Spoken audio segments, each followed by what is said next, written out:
Hello ladies and gents, Ro here, and welcome to Nonora Films. Today we're going to be continuing the iMovie tutorials. I'm going to get right into it, open up iMovie, and to start off, last week we covered cropping, video cropping. Be sure to check out that video. Shows you guys how to crop a video and additional Ken burns and how to adjust and move the footage as you're watching a video and have it zoom in as you're playing.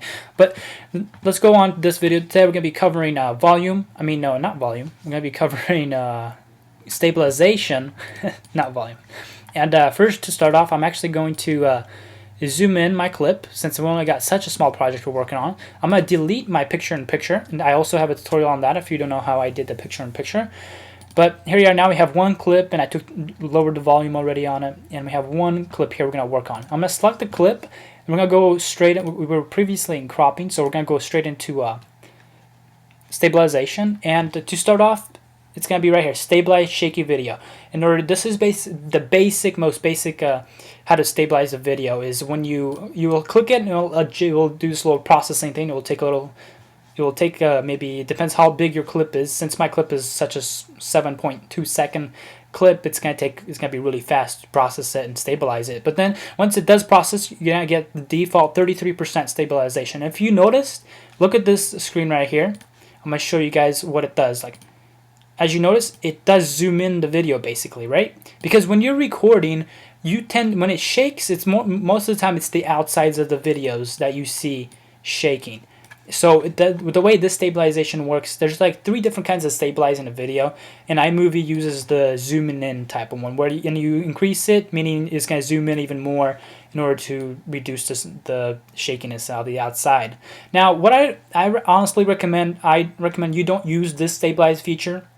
I recommend, if you're uploading straight to YouTube, I recommend you actually use YouTube's stabilizing feature, because when you upload a video to YouTube and it's really shaky, YouTube will actually give you an option. We found this video really shaky. Would you like us to fix it for you? You want to hit yes to that. Give it a maybe, depending on how big your video is, but normally it take less than 5 minutes, and it will actually stabilize it, and it doesn't zoom in. It's a different kind of stabilization. I forgot what it's called exactly, but it stays on the outside, but it basically shakes the outside of the video.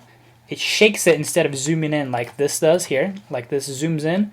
On YouTube, it actually shakes the outside, stabilizing your footage, which I like a lot better, because then you don't have it all zoomed in and all like iMovie does. So yeah, be sure to take my advice there, because trust me, iMovie's interface for stabilizing isn't as good as YouTube's itself. So then, last but not least, we're going to go fixed rolling shutter. This one here, you honestly do not need to mess around with a lot at all, unless your video is like really shaky, like as if you just had a huge beer and now you're recording yourself. If you wanted to fix that, then this basically what it does is it basically reduces the motion distortion of your video. So if you select, let's say, it's still going to do the processing thing, just like if you have a long clip, it will process and then it'll let you select it. Then you can choose how high you want to change it, but as you can see, it does this small zoom in, but the way it works is it basically reduces